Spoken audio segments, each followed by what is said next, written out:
Hello everybody and welcome back to another video here today on RJ's Trains. Today, let's take a look at all the progress that I've made on my O-scale layout here in the past few months, as well as discuss things to look forward to coming out on the channel, and of course, running my trains around the layout.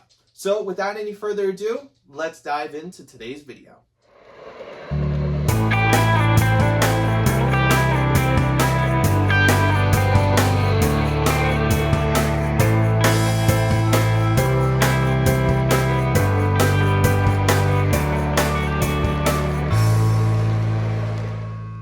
Make sure to use code RJTRAINS at trains.com for $10 off any order $50 or more.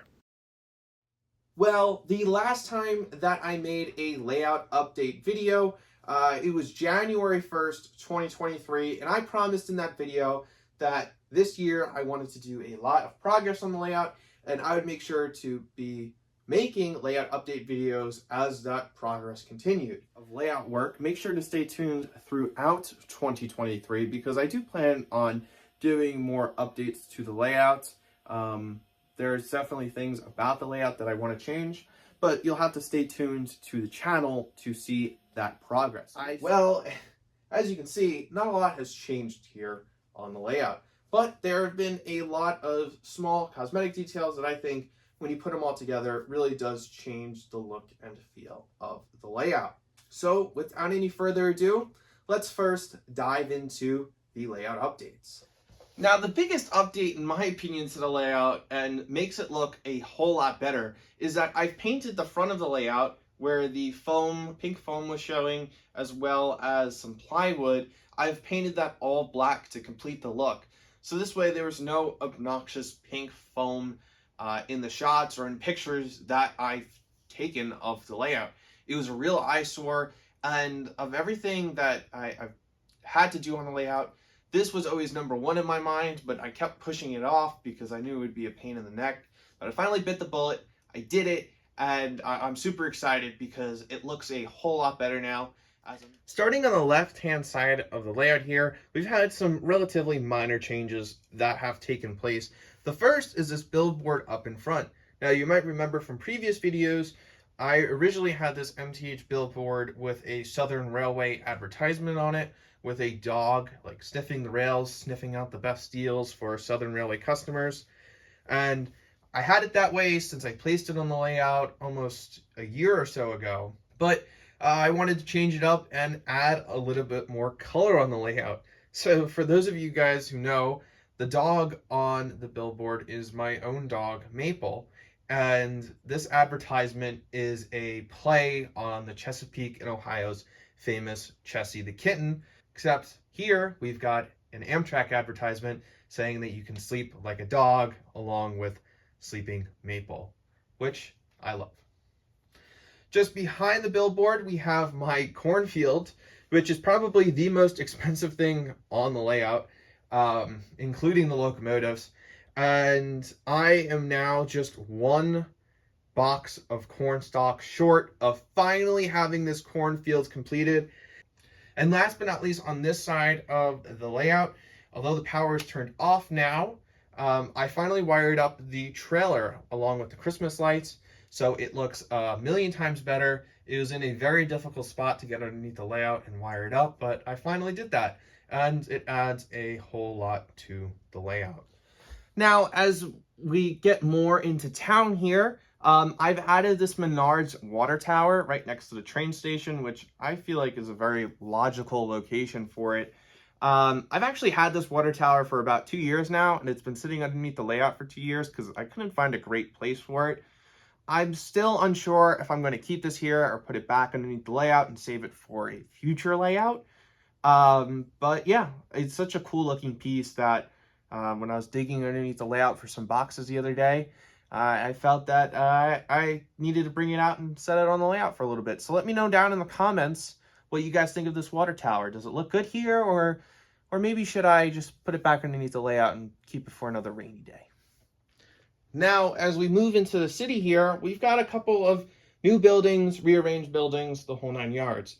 So working our way from the left to the right, first you see the Irene's Diner made by Lionel. Now, for the longest time, this was in the front right-hand corner of the layout. Well, there's something else there now, and you're just going to have to wait just a little bit to see what's there now. But I kept trying to figure out what building would fit in that space, and at the end of the day, there really wasn't anything I could settle on that I really liked. I thought about buying one of the Menards Starbucks. I felt it would be too big in that space, and so now I've just got this row of food places between the Taco Bell, the Chick-fil-A, and now the Irene's Diner. Just across the street from the diner, we have a brand new Woodland Scenics building, and that is the movie theater. As I've said in previous videos, my eventual goal is to replace all the buildings in town with Woodland Scenics buildings, but they're expensive. So are the rest of these trains. So that's been a slow process, but slowly but surely, we're starting to collect them all. And the last of the big changes to the layout is this front right-hand corner. Now, as I just said, we had the Irene's Diner that had previously sat in this corner, but I didn't love the way how it was separated from the rest of town, and I wanted to find a way to better include it in the town. And I've had this Menards Amtrak station for a very long time now, just sitting around in a closet, not being used, and I love it, and I wanted to make sure it found its way onto the layout. Well, that about wraps it up for the layout update portion of this video, but as you can see, there have been a lot of smaller changes to the layout that I think make the layout look a whole lot better.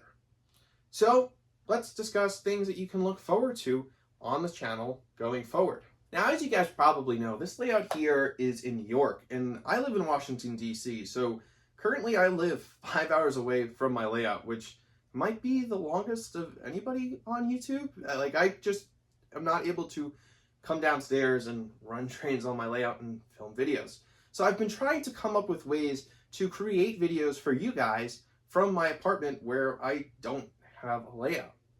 So one of the ideas that I've had, and it'll go live September 1st, so make sure to mark your calendars, is a O-scale model train news video where we'll be discussing new product announcements, items that have recently shipped from the dealers to customers, as well as upcoming products to be delivered, and whatever other news might be out there in the O-scale world from the previous month. Now, Sam's Trains in the United Kingdom, he does something very similar for British HO scale.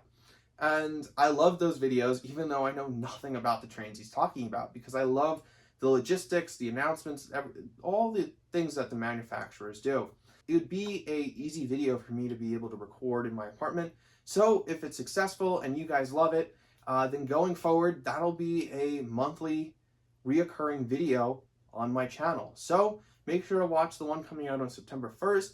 And if you enjoy it, please give it a thumbs up, like, and share it. And if it's, successful enough, then we'll keep that trend going. Also, I've got a couple of building and custom painting things that I am going to bring to my apartment in DC, and I am planning on filming videos on those things because I really love the scenery aspects of the modeling, and I'm able to do some of that scenery stuff from my apartment for my layout here. So I also plan on maybe creating a couple videos on that. And similar to the model railroading news video, if those are successful, then we'll continue them. My eventual goal is to somehow still be able to create about 2 to 3 videos a month for the channel, with at least one of them being filmed here on the layout, with another 1 or 2 being filmed in my apartment, with that being the model railroading news, custom projects, maybe a travel vlog when I go somewhere or do something exciting. So make sure to be on the lookout for those, and make sure to like, share, and comment those videos, because that's how I judge whether or not they're successful, and frankly, whether they're worth my time on creating. Well, I've droned on for very, very long, and I apologize for that. So without any further ado, let's run a couple of trains around the layout. On the outside loop, we've got the Lionel Legacy Southern 4501 pulling a string of Crescent Limited passenger cars. And on the inside loop, we've got the Lionel Legacy Southern 630, which just returned to steam down in Chattanooga. So it's a real Southern Saturday here on the layout. And without any further ado, let's run some trains. Thank you for watching. Make sure to like, comment, and subscribe, and share the video amongst your friends.